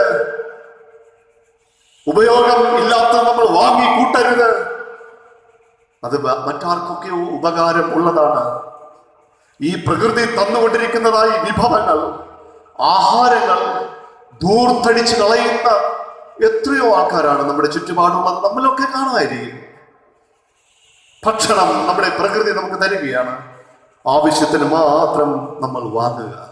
ആഹാര സാധനങ്ങൾ ആവശ്യത്തിന് മാത്രം വാങ്ങുക. ഈ കൊറോണയൊക്കെ തുടങ്ങിയപ്പോൾ ചിലരുടെയൊക്കെ ചിന്ത എന്ന് പറയുന്നത് ലോകം അവസാനിക്കാൻ പോകുന്നു എന്നാണ്. മാസങ്ങൾക്ക് മുമ്പ് വാങ്ങിക്കൂട്ടിയ ആഹാരങ്ങൾ ചില ആഴ്ചകൾ കഴിഞ്ഞപ്പോൾ നിങ്ങളൊന്ന് ശ്രദ്ധിക്കണം, എടുത്ത് കളഞ്ഞവര് എത്രയോരെങ്കിലും കാണും ഈ പ്രസംഗം കേട്ടുകൊണ്ടിരിക്കുന്നവര്. വാങ്ങണം, 2-3 ദിവസത്തേക്കൊക്കെ വാങ്ങണം. വാങ്ങിക്കൂട്ടുന്നതായ ഒരു സംസ്കാരം, വാങ്ങിക്കൂട്ടി അത് അഴുകിപ്പോകുമ്പോൾ എടുത്തു കളയുന്നതായ മനുഷ്യന്റെ മറ്റൊരു സംസ്കാരം. ഭക്ഷണം ആവശ്യത്തിന് മാത്രം നമ്മുടെ ഈ ഭൂമിയിൽ നിന്നും നമ്മൾ വാങ്ങുക. കാരണം പ്രകൃതി എന്ന് പറയുന്നത് ഭക്ഷണത്തിൻ്റെയും ഒക്കെ ഒരു നിധി ശേഖരണമാണ്. പ്രതിദിനം എത്ര കുഞ്ഞുങ്ങളാണ് ഭക്ഷണമില്ലാതെ മരിച്ച് കൊണ്ടിരിക്കുന്നത് ഈ ഭൂമിയിൽ? എത്ര ആൾക്കാരാണ് ഭക്ഷണമില്ലാതെ മരിച്ചുകൊണ്ടിരിക്കുന്നത്? ഈ പ്രകൃതിയിൽ നിന്നും നമുക്ക് ആവശ്യമുള്ളത് നമ്മൾ എടുക്കുക.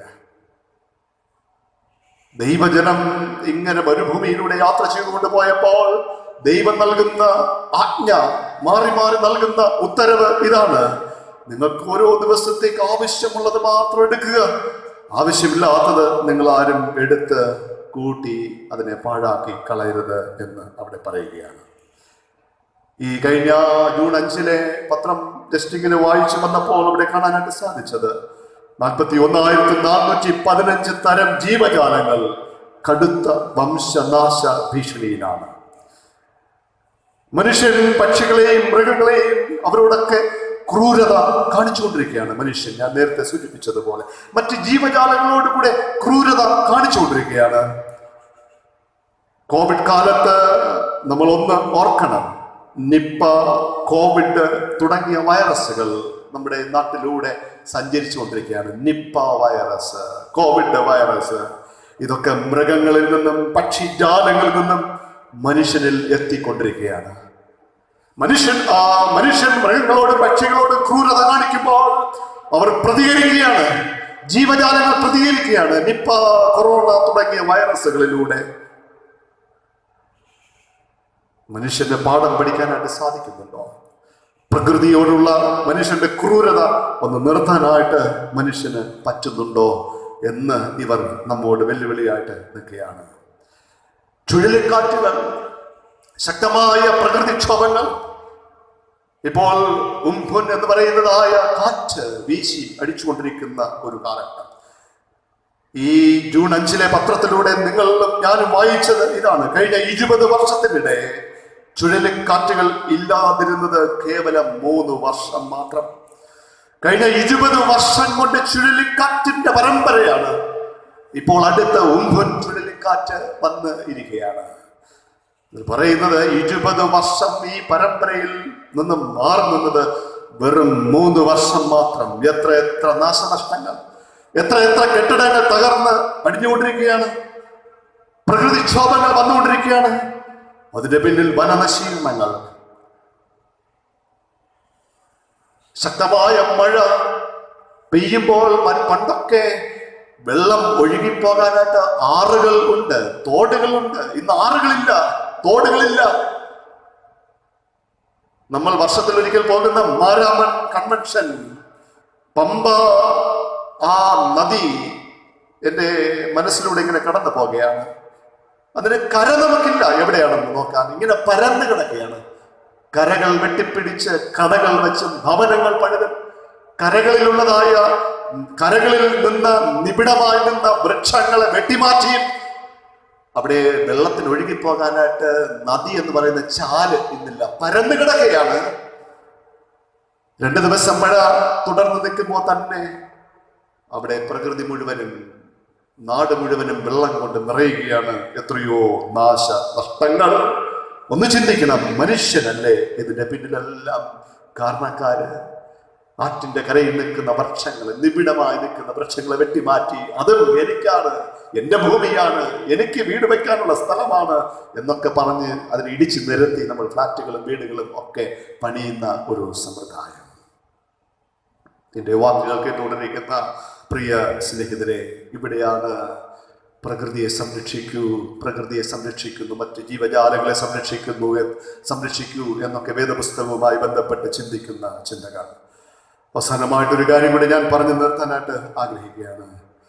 യെഹെസ്കേൽ 36:30 ഇങ്ങനെ പറയുകയാണ്: നിങ്ങൾ ഇനിമേൽ ജാതികളുടെയും ക്ഷാമത്തിന്റെ നിന്ന അനുഭവിക്കാതിരിക്കേണ്ടതിന് ഞാൻ വൃക്ഷങ്ങളുടെ ഫലവും നിലത്തിന്റെ വിളവും നിങ്ങളിൽ വർദ്ധിപ്പിക്കും. ശ്രദ്ധിച്ച് കേൾക്കണം. അവസാനം 2 വാക്യം വായിച്ച് ഞാൻ നിർത്തുകയാണ്. എന്താണ് അവിടെ പറയുന്നത്? നിങ്ങൾ ഇനിമേൽ ഇത്രയൊക്കെ കാര്യങ്ങളൊക്കെ നിങ്ങൾ ചെയ്തു, ഈ ഭൂമിയിൽ പ്രപഞ്ചത്തോട് ഇത്രയൊക്കെ ക്രൂരത നിങ്ങൾ കാണിച്ചു, മറ്റ് ജീവജാലങ്ങളോട് നിങ്ങൾ കാണിച്ചു. പക്ഷേ ഇനിമേൽ ജാതികളുടെ ഇടയിൽ ക്ഷാമത്തിന്റെ നിന്ന് അനുഭവിക്കാതിരിക്കേണ്ടതിന്, ക്ഷാമം നിങ്ങളുടെ ഇടയിൽ വരാതിരിക്കേണ്ടതിന് ഞാൻ വൃക്ഷങ്ങളുടെ ഫലവും നിലത്തിന്റെ വിളവും നിങ്ങൾക്ക് വേണ്ടി ഞാൻ വർദ്ധിപ്പിക്കും. കാരുണ്യവാനായ ഒരു ദൈവത്തിന്റെ ചിത്രമാണ് അവിടെ കാണിക്കുന്നത്. ഞാനും നിങ്ങൾ എത്ര തന്നെ സ്വാർത്ഥതയുള്ളവരായിട്ട് വളരുമ്പോഴും ദൈവം പറയുകയാണ്, നിങ്ങളുടെ മേൽ ഞാൻ കരുണ കാണിക്കും, നിങ്ങളൊന്ന് ശരിയാവൂ എന്നാണ്. യെഹെസ്കേൽ പ്രവചന പുസ്തകം 36, 34, 35 വാക്യങ്ങൾ പറയുകയാണ്: ശൂന്യമായി കിടക്കുന്നയിടത്ത് കൃഷി നടക്കും. ദൈവം തരുന്ന ഉറപ്പാണ്. ശൂന്യമായി ഇന്ന് നിങ്ങൾക്ക് തോന്നുന്ന ഇടത്ത് ഇനി കൃഷി നടക്കും. ശൂന്യമായി കിടക്കുന്നിടം ഏദൻ തോട്ടം പോലെ ആകും. ഒരുപക്ഷേ അതിനോട് കൂടി ചേർത്ത് ഇങ്ങനെ ചിന്തിക്കാം: ശൂന്യമായി കിടക്കുന്ന സ്ഥലമൊക്കെയും ദൈവം പറയുകയാണ്, ഞാൻ ഏദൻ തോട്ടം പോലെ ആക്കിത്തരും. മനുഷ്യ, നീ ഒന്ന് ശരിയാവൂ എന്നാണ് ഇത്. പക്ഷെ ഇന്ന് പ്രപഞ്ചവുമായി ബന്ധപ്പെട്ട് മനുഷ്യ, നീ ഒന്ന് ശരിയാവൂ എന്ന് ഞാൻ പറഞ്ഞു. അതിനോട് കൂടി ചേർത്ത് നമുക്ക് നമ്മുടെ സ്വഭാവങ്ങൾ, നമ്മുടെ ചിന്തകൾ, മറ്റുള്ളവരോടുകൂടെയുള്ള നമ്മുടെ ഇടപെടലുകൾ, അവിടെയും ദൈവം നമ്മോട് പറയുകയാണ്, മനുഷ്യ, എൻ്റെ മോനെ മോളെ, നീ ഒന്ന് ശരിയാവും. നിനക്കൊന്ന് ശരിയാകാനായിട്ട് മനസ്സുണ്ടോ?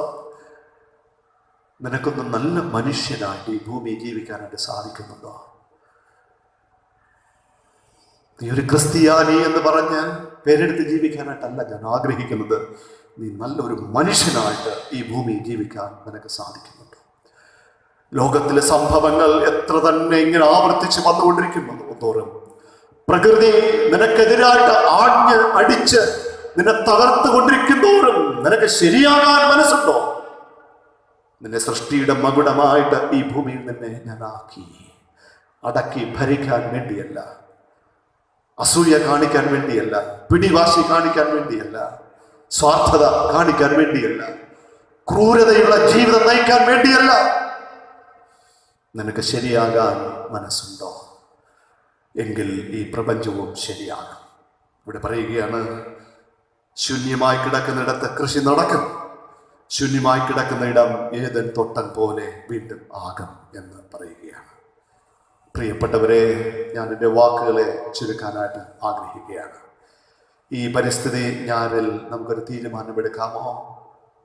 കർത്താവേ, നിന്റെ കരുണ എന്നോടുകൂടെ ഉണ്ട് എന്ന് ഞാൻ മനസ്സിലാക്കുന്നു. അതുകൊണ്ട് ഞാനൊന്നിതാ ശരിയാകാനായിട്ട് ആഗ്രഹിക്കുകയാണ്. എൻ്റെ സ്വഭാവത്തെ, എൻ്റെ ചിന്തകളെ, എൻ്റെ പ്രവർത്തനങ്ങളെ, മറ്റുള്ളവരുമായിട്ടുള്ള സംസാരങ്ങൾ, മറ്റുള്ളവരുമായിട്ടുള്ള ഇടപെടലുകൾ, ഇതെല്ലാം ഞാനൊന്ന് ശരിയാക്കാനായിട്ട് ആഗ്രഹിക്കുകയാണ്. അങ്ങനെ ദൈവം നമ്മോട് ചോദിക്കുകയാണ്, മനുഷ്യ, നിനക്കൊന്ന് ശരിയാകാൻ മനസ്സുണ്ടോ? ആ ചോദ്യം നമ്മുടെ മുമ്പിൽ ഈ പരിസ്ഥിതി ഞായറിൽ ഒന്ന് മുഴങ്ങി എപ്പോഴും നിലനിൽക്കട്ടെ. അങ്ങനെ പ്രാർത്ഥിച്ച് കർത്താവെ എന്നെ സഹായിക്കണമേ. നമുക്കൊറ്റ പ്രാർത്ഥന, കർത്താവെ എന്നെ സഹായിക്കണമേ, ഞാൻ നല്ലൊരു മനുഷ്യനായിട്ട് ജീവിക്കാൻ, നല്ലൊരു വ്യക്തിയായിട്ട് ജീവിക്കാൻ എന്നെ സഹായിക്കണമേ എന്ന് പ്രാർത്ഥിച്ച് നമുക്ക് ഈ വാക്ക് അവസാനിപ്പിക്കാം. ദൈവം നമ്മെല്ലാവരെയും അനുഗ്രഹിക്കട്ടെ. ആമേൻ. പ്രാർത്ഥിക്കാം. സ്നേഹസമ്പൂർണനായ ഞങ്ങളുടെ കർത്താവെ, ശാന്തമായ ഈ നല്ല പ്രഭാതത്തിൽ ദൈവത്തെ ആരാധിപ്പാൻ ദൈവം ഞങ്ങൾക്ക് തന്ന മഹാഭാഗ്യത്തിനായി സ്തോത്രം. ഈ പ്രപഞ്ചത്തെ കൂടാതെ ഞങ്ങൾക്ക് ജീവിക്കാൻ സാധ്യമല്ലല്ലോ കർത്താവെ. ഈ പ്രപഞ്ചത്തെ പരിപാലിക്കാനും ഈ പ്രപഞ്ചത്തിലെ ഒരു ഭാഗം മാത്രമാണ് ഞാൻ നന്നായിട്ട് ശരിയായിട്ട് ജീവിക്കാൻ, സ്വാർത്ഥതയില്ലാതെ ജീവിക്കാൻ, അഹങ്കാരമില്ലാതെ ജീവിക്കാൻ, നല്ലൊരു വ്യക്തിയായി നല്ലൊരു മനുഷ്യനായി ജീവിക്കാൻ എന്നെ സഹായിക്കണമേ എന്ന് ഞങ്ങൾ ദൈവത്തോട് വിനയമായിട്ട് പ്രാർത്ഥിക്കുന്നു. പിതാവേ, അടുത്ത ആഴ്ച മുതൽ ഞങ്ങൾക്ക് പള്ളിയിൽ ഓടിക്കൂടാമെന്ന് ഞങ്ങൾ ആഗ്രഹിക്കുന്നു കർത്താവേ. യാതൊരു തടസ്സങ്ങളോ ബുദ്ധിമുട്ടോ ഒന്നും ഞങ്ങൾക്കുണ്ടാകരുത് അപ്പച്ചാ. ഞങ്ങൾക്ക് ആലയത്തിൽ ഒരുമിച്ച് കടന്നു വരാനുള്ള ഭാഗ്യം ഞങ്ങൾക്ക് അടുത്ത ആഴ്ച മുതൽ നീ തരണമേ. ഇതിനുള്ള ക്രമീകരണങ്ങൾ ചെയ്യാനുള്ള കൃപകളും ബുദ്ധിയും ഒക്കെ ഞങ്ങൾക്ക് തരണമേ. ഞങ്ങളുടെ ബന്ധപ്പെട്ടവർ നൽകുന്ന നിർദ്ദേശങ്ങൾ പാലിക്കാനുള്ള കൃപ ഞങ്ങൾക്ക് നീ തരണമേ കർത്താവേ. ഞങ്ങൾക്ക് തുടർന്നുള്ള നാളുകളിൽ ആലയത്തിൽ നിന്ന് കിട്ടുന്ന ആരാധനകളിലൂടെ തൃപ്തിയോടെ ജീവിപ്പാൻ ഞങ്ങളെ സഹായിക്കണം. ഇന്നത്തെ ഞങ്ങളുടെ ആരാധന അവിടുന്ന് സ്വീകരിച്ചതിനായി സ്തോത്രം. എന്തെങ്കിലും കുറവുകളൊക്കെ വന്നു പോയിട്ടുണ്ടെങ്കിൽ ദൈവമേ ഞങ്ങളോട് പൊറുക്കണമേ. തുടർന്ന് എൻ്റെ ആലയത്തിലേക്ക് വന്ന് ദൈവമേ നിന്നെ ആരാധിപ്പാൻ ഞങ്ങളെ സഹായിക്കണം. യേശുവിൻ്റെ നാമത്തിൽ തന്നെ പിതാവേ, ആമേൻ. വിശ്വാസത്തോടെ ആശീർവാദം സ്വീകരിപ്പേ. നിങ്ങളെല്ലാവരും സമാധാനത്തോടെ പുറപ്പെടുവേ. നിങ്ങളെല്ലാവരും ധൈര്യത്തോടെ ജീവിപ്പേ. തീയതിനെ വെറുതെ നല്ലതിനെ മുറുകെ പിടിപ്പേ. ഇന്നു മുതൽ ആരംഭിച്ചിരിക്കുന്ന ഈ പുതിയ ആഴ്ച നമ്മുടെ കർത്താവ് നമ്മോട് കൂടെ ഉണ്ട്. നമ്മുടെ കർത്താവായ യേശുവിൻ്റെ കൃപയും പിതാവായ ദൈവത്തിൻ്റെ സ്നേഹവും പരിശുദ്ധ റുഹായുടെ കൂട്ടായ്മയും സഹവാസവും പ്രിയരെ നമ്മോടെല്ലാവരോടും ഇന്നും എന്നേക്കും ഇരിക്കുമാറാകട്ടെ. ആമേൻ.